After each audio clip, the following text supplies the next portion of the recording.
Hello friends, మీ అందరికీ తెలుసు కదా. రీసెంట్గా బ్యాంకాక్లో ఒక పెద్ద భూకంపం ప్రజలను భయభ్రాంతులకు గురి చేసిందని.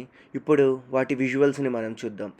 ఈ వీడియోలో చూసినట్టుగా ఒక పెద్ద అండర్ కన్స్ట్రక్షన్లో ఉన్న బిల్డింగ్ ఒక్కసారిగా కుప్పకూలడంతో కార్మికులు భయంతో పరుగులంకించుకున్నారు. అలాగే బీటీఎస్ భయంకరంగా ఊగడంతో ప్రయాణికులు చాలా భయానికి గురయ్యారు. ఇది చూడండి, ఇది ఒక పెద్ద మల్టీ స్టోరీ బిల్డింగ్ ఒక్కసారిగా కుప్పకూలిపోయింది. దీని ద్వారా వచ్చిన శిథిలాలు మరియు దుమ్ము రోడ్డు మొత్తం బ్లాక్ చేసేసింది.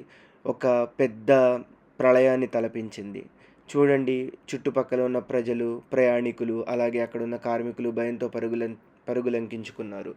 అలాగే ఈ దుమ్ము చూస్తే అది రోడ్డుపైకి వస్తూ ఒక పెద్ద మంట రేగితే ఎలా ఉంటుందో అలాంటి పరిస్థితిని కల్పించింది. మీరు చూస్తున్నారు కదా, ఈ పొగ ఎలా కమ్ముకుంటుందో. దీనివల్ల రోడ్డు బ్లాక్ అయిపోయింది.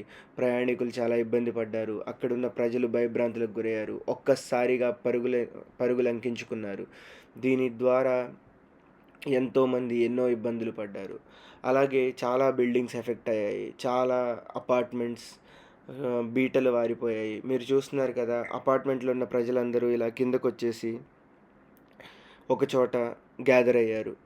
అంటిల్ ఫర్దర్ ఇన్స్ట్రక్షన్ బిల్డింగ్లోకి వెళ్ళొద్దు అని చెప్పడంతో ఏం చేయాలో తెలియక ఇలా బయట కూర్చొని కొంత సమయం భయంతో వణికిపోయారు.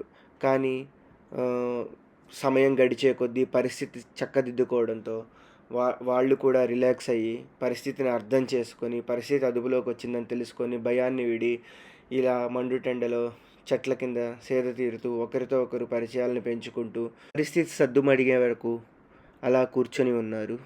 చూశారు కదా, ఒక్కసారి భయం పోయాక అందరూ ఒకరితో ఒకరు చర్చించుకుంటూ వాళ్ళ అనుభవాలను పంచుకుంటూ అలా మరి ఒక గవర్నమెంట్ ఆర్డర్ వచ్చేంత వరకు అలా బయట కూర్చొని